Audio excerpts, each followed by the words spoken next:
Merilis dari sebuah artikel di salah satu media sosial, seorang pemerhati pendidikan, Ali Rosad, menyampaikan dengan tulisan bahwa perlu kesadaran orang tua dalam pembiayaan pendidikan.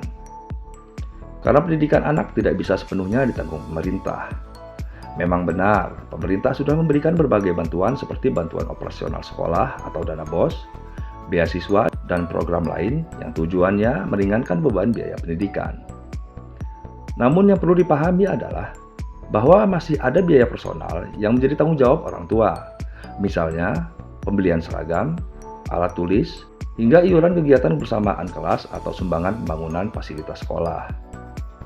Ironisnya, sebagian orang tua justru lebih mudah mengeluarkan uang dalam jumlah besar yang bersifat konsumtif, seperti biaya untuk kebutuhan gaya hidup yang terkesan mewah, dan gaya hidup lainnya yang bisa mengeluarkan uang hingga jutaan rupiah. Semua itu tidak pernah dipersoalkan, bahkan dianggap sebagai bentuk kasih sayang dan dukungan terhadap anak.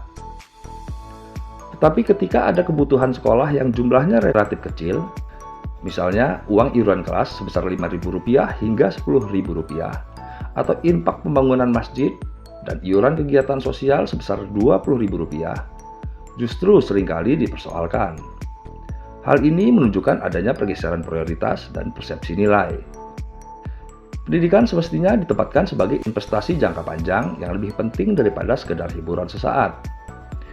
Dengan pendidikan yang baik, anak bukan hanya mendapatkan ilmu, tetapi juga karakter, keterampilan, dan masa depan yang lebih cerah. Oleh karena itu, orang tua perlu diberikan pemahaman bahwa pendidikan adalah tanggung jawab bersama antara pemerintah, sekolah, dan keluarga. Pemerintah membantu hanya sebatas kemampuan anggaran negara. Sekolah berupaya memberikan pelayanan dan program terbaik, sedangkan orang tua tetap memikul tanggung jawab finansial tertentu.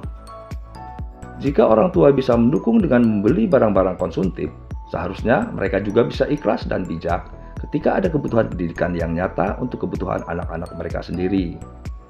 Dengan demikian, kesadaran orang tua untuk menempatkan pendidikan sebagai prioritas utama menjadi kunci. Sebab, uang yang dikeluarkan untuk biaya pendidikan bukanlah pengeluaran yang sia-sia, melainkan investasi terbesar dalam kehidupan anak. Dari Lampung Utara, Rusli Ali Hasan dan Sabirin SAG melaporkan.